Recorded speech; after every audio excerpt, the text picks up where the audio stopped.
few days ago in the actual calendar marks the Yortzeit, the anniversary of the passing of one of my very dear teachers in Argentina, a rabbi that has shaped my rabbinate, Rabbi Baruch Plavnik.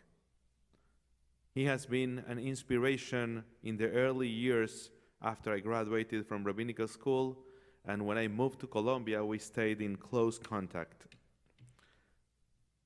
He had been a rabbi in the darkest years of the history of my home country. He was a rabbi during the years of the military dictatorship of the junta in Argentina. He had been a chaplain in the Malvinas or the Falkland War in 1982. He had comforted the relatives of the victims of the AMIA attack as they identified the bodies of their dear ones at the morgue in Buenos Aires. He had seen it all. And yet, as I was trying to connect with his memory, I found an email that he sent me in the year 2014, right after the war in Gaza known as Operation Protective Edge. We had this custom before high holidays of exchanging ideas and sermons, and this is what I want to speak about, and I would show him what I wrote, and he would criticize it. And then he sent me his sermon for Kol Nidre 2014, which begins with the following words. In 35 years as a rabbi, I have almost never spoken about anti-Semitism. And I say almost because at this age, my memory may not be 100% accurate. Growing up in the 50s and the 60s, he writes, I was trained in self-defense, and more than once, I had to use my training. After the Holocaust and in the days of the establishment of the modern state of Israel, our generation knew that with anti-Semites, reasoning and arguments don't work. If you're attacked, the answer is self-defense. This was 50 years ago, but anti-Semitism backed away. The world learned about the atrocities committed by the Nazis. People admired the progress of the state of Israel, and the church introduced changes that forced anti-Semitism to back away. The poison was still there, but in 35 years of rabbinate, he writes, I never felt the need to talk about anti-Semitism.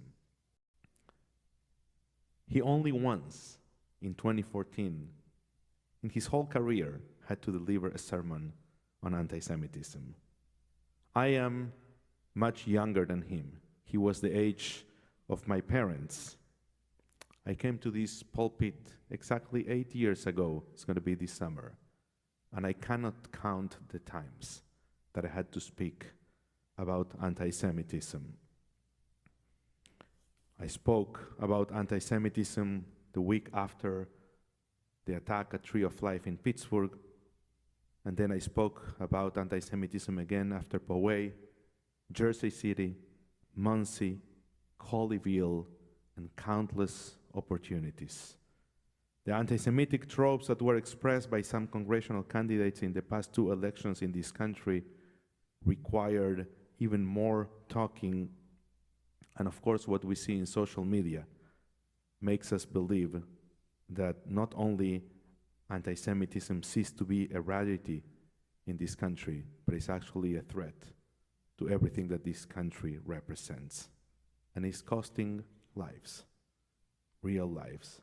Anti-Semitism is not anymore confined to insults in Facebook and Twitter and to some books that only the people in the far right or in the far left read. Being an anti-Semite is not being a pariah anymore. It's not being an outcast. We are living in days in which you can be an anti-Semite and be the head of an important company, be the pilot in a commercial airline, have tenure on an Ivy League college, or sit in our nation's most sacred institution, the US Congress. Every single institution in this country has been penetrated by the anti-Semites. If someone 10 years ago, when I was deciding to move from Latin America to this wonderful country, had told me that at the Jewish Museum in our nation's capital, 2 young people were going to be shot in close range and killed as they were attending a Jewish event organized by the American Jewish community, I would have said that they were delusional. Sadly, if 3 years ago someone told me that, I wouldn't say that they were delusional. I have to confess that I am horrified, but I'm not surprised, neither shocked. In the past couple of years, the budget in security for our congregation almost doubled. And there are very few Jewish organizations in this country that don't have armed guards these days.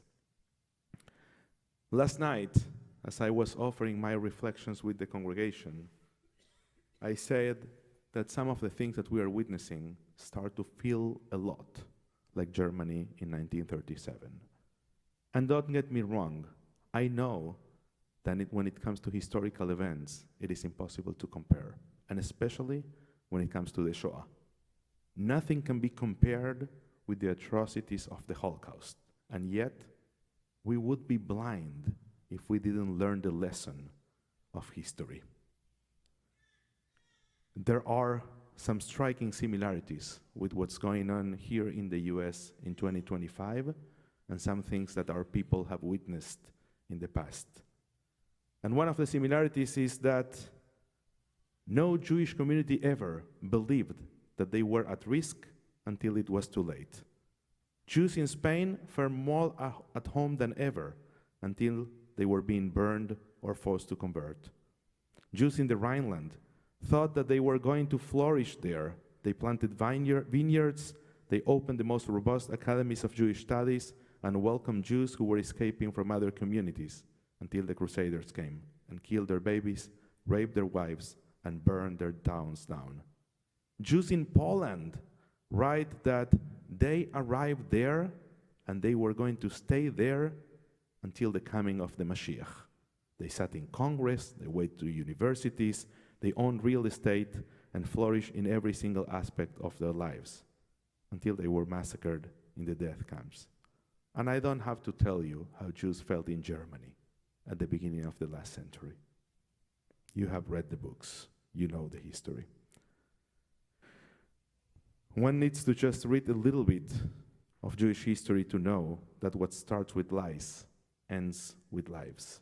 Blood libels are as old as the history of our people. Just find the problem that society has, blame it on the Jews, and let the psychology of the masses do the rest. It is an old and effective recipe. Of course, there are many aspects that are different in America in 2025 than in other tragic chapters of our history. Neither the current nor the previous government have passed bills that deem Jews second-class citizens. There is no anti-Semitism at the governmental level that may be anywhere comparable to the Germany that passed the Nuremberg laws, and that is a source of tremendous hope. Another difference is that we are stronger than ever. We have power. We can fight back in ways that I don't believe we're still fully aware. And lastly, of course, there is a state of Israel.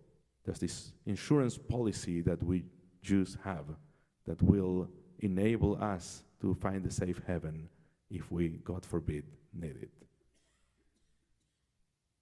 But just because there are differences doesn't mean that we don't have to stay vigilant or maybe wake up.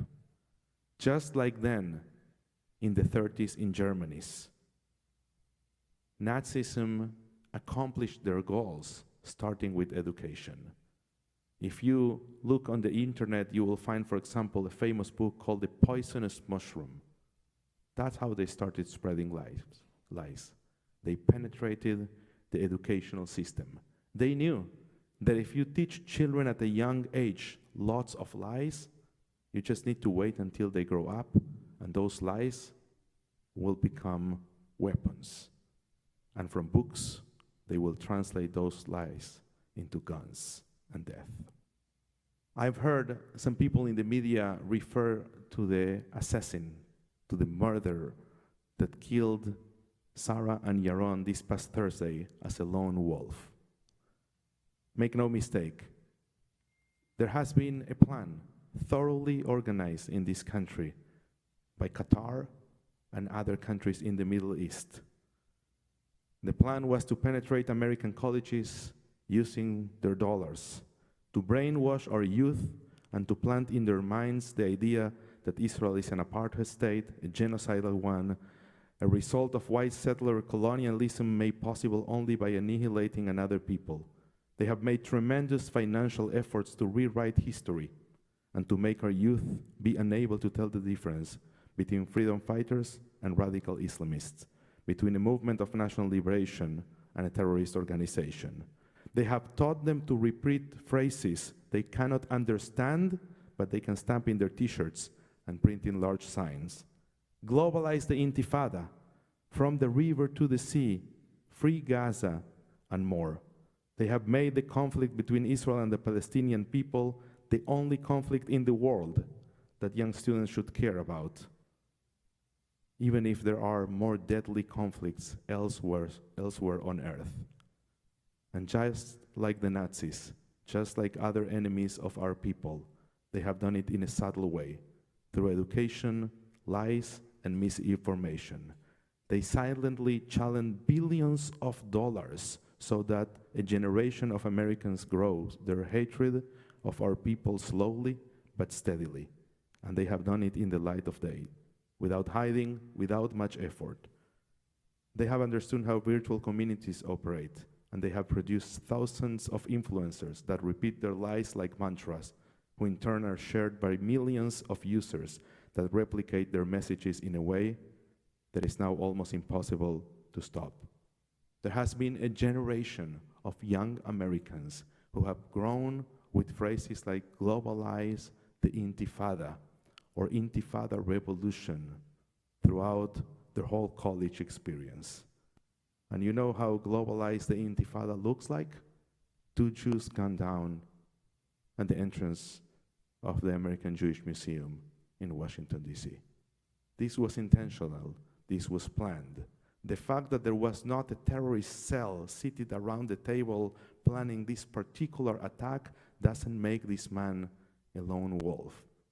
He is part of a well-oiled machine that has penetrated the most prestigious educational institutions in our country.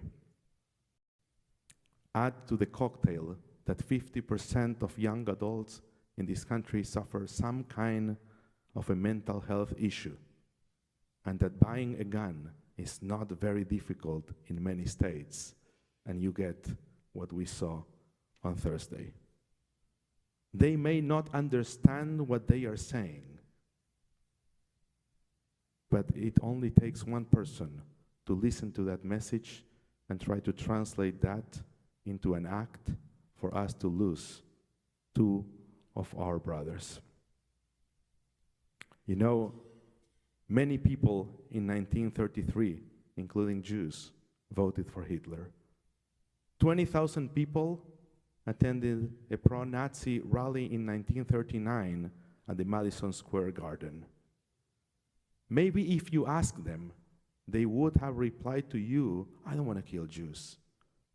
But I just believe in freedom. I just believe in changing the world, in fighting communism. Just like these young kids tell you that they don't want to kill Jews. But with their slogans, with their phrases, with their Palestinian flags, they are enabling those who want to see us dead accomplish their plan. In her book, How to Fight Anti-Semitism, Barry Weiss writes the following phrase: when anti-Semitism is rising, it is the #1 sign that a society is dying, or maybe already dead. The proximate victims are Jews themselves, but the bigger and overlooked victim, if you look at history, is the surrounding society. You know, Barry Weiss in her book quotes a survey of the Pew poll in which in 2017, it's not long ago, it's only 8 years ago, she says that we are loved so much that non-Jews want to marry us. Americans feel warmer about Jews than any other religious group, just ahead of Catholics. That was 2017. In 2022, Deborah Lipstadt, only 5 years later, published an op-ed in the New York Times entitled, "For Jews, Going to Services is an Act of Courage." In 2025, Jews are being killed in our nation's capital. Just a decade. And everything has changed drastically. So the question that I want to ask you today is, what will this country look like in 2030 or in 2040 if we do nothing, if we don't wake up, if we don't fight back? The kids that are waving their globalized, their Intifada banners and their Palestinian flags in Harvard Yard or in the streets of Columbia University are going to be CEOs of large companies, are going to sit in Congress or in the Oval Office if we do nothing. Less than a decade and the landscape has changed to a point that we don't recognize our country. What felt like a dystopian reality or a Philip Roth novel 10 years ago is now a highly probable scenario for the future. The first step, of course, is to call things by their names. I am sick of seeing people talk about acts of violence because they don't want to call anti-Semitism by what it is. I am sick of people who don't kill murderers. I am sick of people who confuse freedom fighters with terrorists. I am sick of people who believe that just because a phrase says "Free Gaza," it's not a symbol for something that is not a fight for freedom and independence. We have a problem, and hitting the snooze button in the alarm will not fix it. This country, our community, our young people need to wake up. We need to talk about it. And we need to fight back. Because we are strong and we have power. This week's Parsha, Parashat Bechukotai, makes it very clear that actions have consequences. And I believe that part of the problem that we are witnessing in 2025 is the result of many, many years of actions without consequences. You know that I hate to talk about politics. And I'm not going to ever show my cards when it comes to politics. But I do want to encourage you that if you don't like the proposed solutions, you find others. I don't know how to fix the problem in American colleges, but there are people offering proposed solutions. Either you endorse them or you call your congressman and demand that they have other solutions. You get to have whatever political choices that you want, but you cannot remain silent as this country has remained silent for over a decade. A couple of months ago, I went with AIPAC to lobby our congressmen and women in Congress.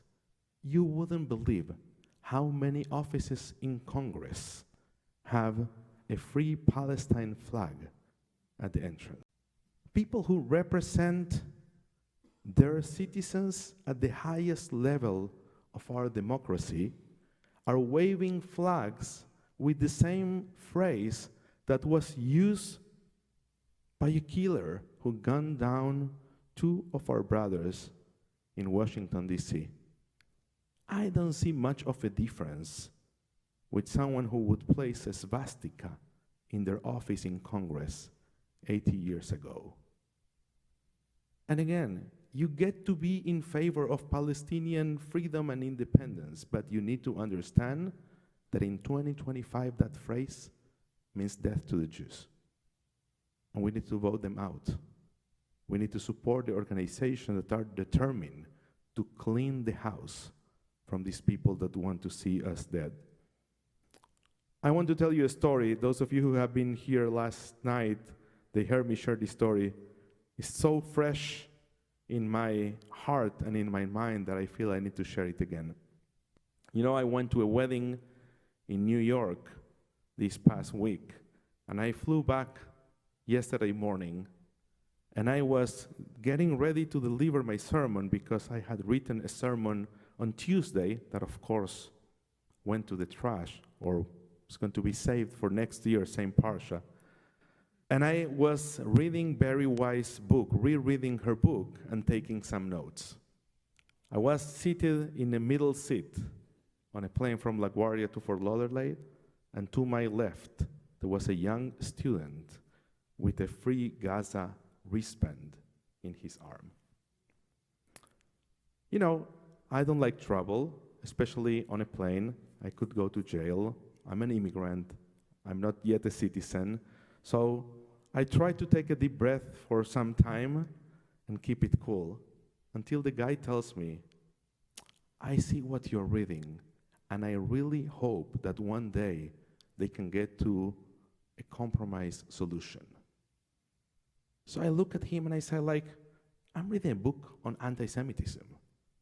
What compromise solution are you talking about?